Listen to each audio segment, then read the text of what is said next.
नमस्कार, आप सभी का स्वागत है एक बार फिर से प्रभात एग्जाम के चैनल पर। दोस्तों, अभी हाल ही में सुप्रीम कोर्ट ने एक बहुत ही रिमार्केबल फैसला लिया है, जिसको आर्टिकल 6A से जोड़ा जाता है। आर्टिकल 6A नहीं, वो सेक्शन 6A है आर्टिकल 6 का।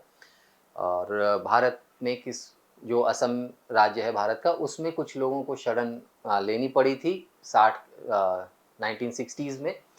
उनके उनसे संबंधित है ये, उनकी नागरिकता से संबंधित है। अब क्या है ये फैसला? क्यों ये इतना इम्पोर्टेंट है? आइए जानते हैं।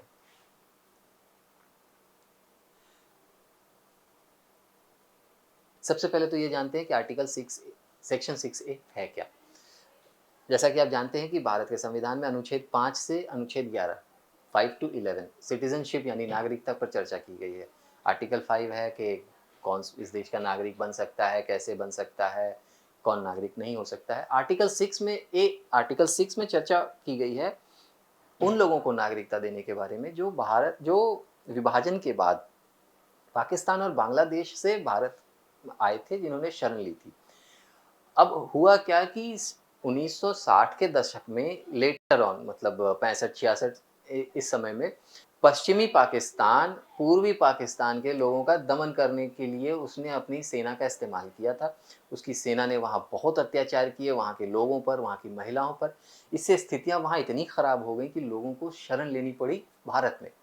तो आर्टिकल 6A उन्हीं लोगों के बारे में चर्चा करता है जो उस समय के पूर्वी पाकिस्तान, आज के बांग्लादेश से भारत में जिन्होंने शरण ली थी, और उनको नागरिकता देने का प्रावधान करता है आर्टिकल 6A।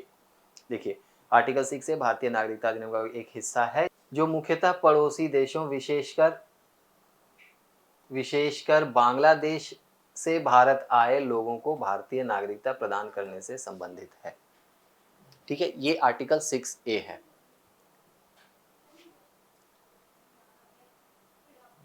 ये देखते हैं कि ये महत्वपूर्ण क्यों था ये फैसला। सुप्रीम कोर्ट ने इस फैसले को बरकरार रखा है। जो सरकार ने कानून बनाया है उन लोगों को नागरिकता देने का, सुप्रीम कोर्ट ने उसे वैध ठहराया है। और सुप्रीम कोर्ट ने वैध क्यों ठहराया है? सुप्रीम कोर्ट ने ये कहा है कि सुप्रीम कोर्ट ने जो याचिका डाली गई थी उसमें यही कहा गया था कि ये कानून समानता के अधिकार का उल्लंघन करता है, और ये कानून जो है वो कुछ विशेष लोगों को लाभ देने के लिए बनाया गया है। इस बारे में सुप्रीम कोर्ट का ये मानना है कि ये कानून समानता के अधिकार का उल्लंघन नहीं करता है, और यदि कुछ विशेष लोगों को लाभ देने के लिए सरकार कोई कानून बनाती है तो हमें परिस्थितियों को भी देखना चाहिए कि किन परिस्थितियों में सरकार ने ये कानून बनाया है, और परिस्थितियों के अनुसार ही उस कानून का आकलन करना चाहिए। और इन दोनों ही बिंदुओं पर सुप्रीम कोर्ट ने ये इस कानून को वैध ठहराया है। उनके मुताबिक ना तो ये समानता के अधिकार का उल्लंघन कर रहा है, और ना ही इसमें कुछ ऐसा है कि सिर्फ कुछ विशेष लोगों को लाभ देने के लिए ये कानून बनाया गया है। अब थोड़ी सी बात कर लेते हैं कि आर्टिकल 6A की का इतिहास क्या है। दोस्तों, सन 1900 आर्टिकल 6A ये कहता है कि जो लोग 1 जनवरी 1966 और के बाद, यानी 1 जनवरी 1966 के बाद और 25 मार्च 1971 से पहले, 1 जनवरी 1966 और 25 मार्च 1971 से पहले भारत में बांग्लादेश से भारत के असम राज्य में जिन्होंने शरण ली है, उनको भारत की नागरिकता दी जाएगी।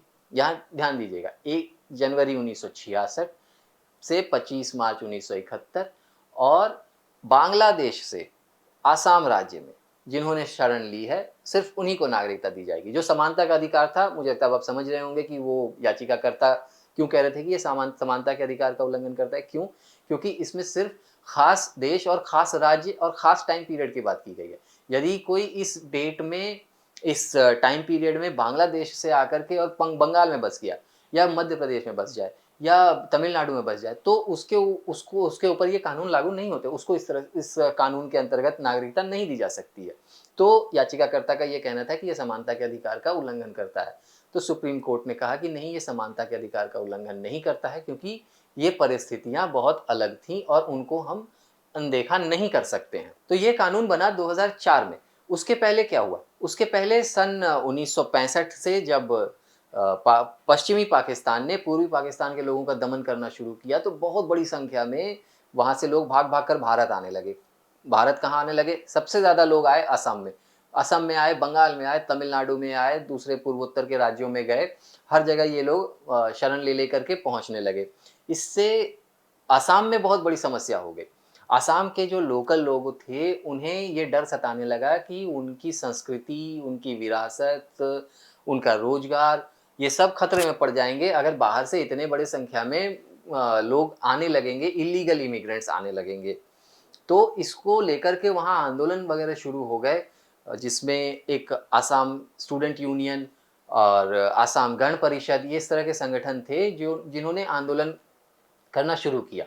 तो उस आंदोलन को ख़त्म करने के लिए साल 1985 में राजीव गांधी की सरकार ने एक असम समझौता, जिसको इंग्लिश में असम अकॉर्ड कहते हैं, उस पर दस्तखत किए। असम समझौता क्या था कि जो भी घुसपैठिए हैं, जो भी इल्लीगल इमिग्रेंट्स हैं, उन सब की पहचान की जाएगी और उन सबको वापस डिपोर्ट किया जाएगा बांग्लादेश। और आर्टिकल 6 से क्या कहता है कि उस टाइम पीरियड 1966 1 जनवरी और 25 मार्च 1971 के बीच में जो लोग आया, हम उनको नागरिकता देंगे।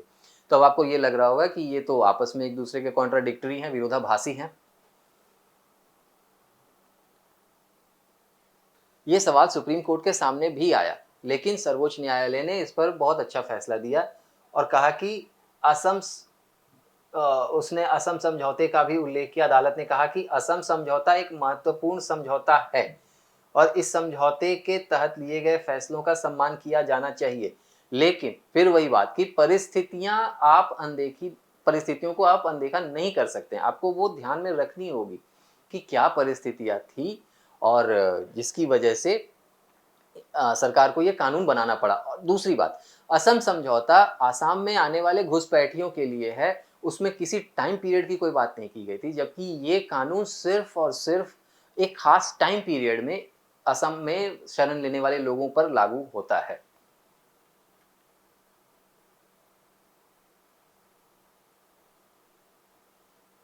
अब देखते हैं कि इस फैसले का इम्प्लीकेशंस क्या होंगे। इससे सबसे बड़ी चीज़ जो होगी, जो सरकार एनआरसी लाने वाली है या जिसकी प्रक्रिया अभी चल रही है, उसके काम में तेज़ी आएगी, उसके काम में ज़्यादा क्लैरिटी आएगी कि कौन यहाँ का भारत का नागरिक हो सकता है और कौन यहाँ का नागरिक नहीं हो सकता है। कौन यहाँ का नागरिक है और कौन यहाँ का नागरिक नहीं है। सबसे बड़ी बात तो ये है। इसके अलावा सुप्रीम कोर्ट ने जो कहा, उसको एक शॉर्ट इसमें समझ लेते हैं कि सर्वोच्च न्यायालय ने स्पष्ट कर दिया है कि धारा 6A संविधान के अनुरूप है, यानी ये कॉन्स्टिट्यूशनल वैलिडिटी इसकी इस्टेब्लिश कर दी है सुप्रीम कोर्ट ने। उसने कहा कि पड़ोसी देशों से आए लोगों के लिए यह एक राहत है और यह फैसला उन लोगों के लिए राहत की खबर है जो उसने ये सुप्रीम कोर्ट ने ये भी कह दिया है कि यह कानून पड़ोसी देशों से आए लोगों के लिए एक बहुत बड़ी राहत का काम करेगा।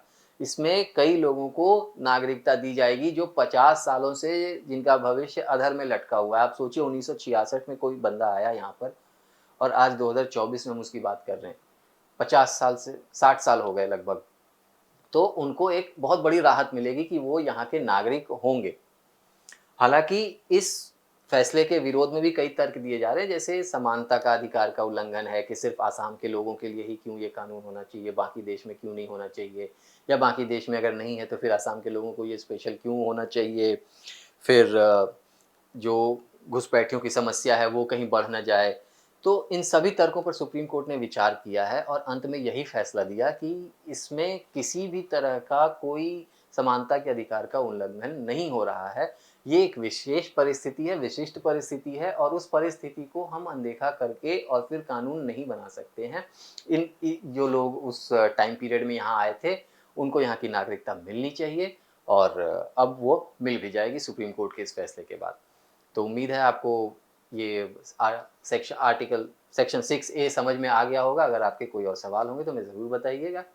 मिलते हैं किसी और वीडियो में। नमस्कार।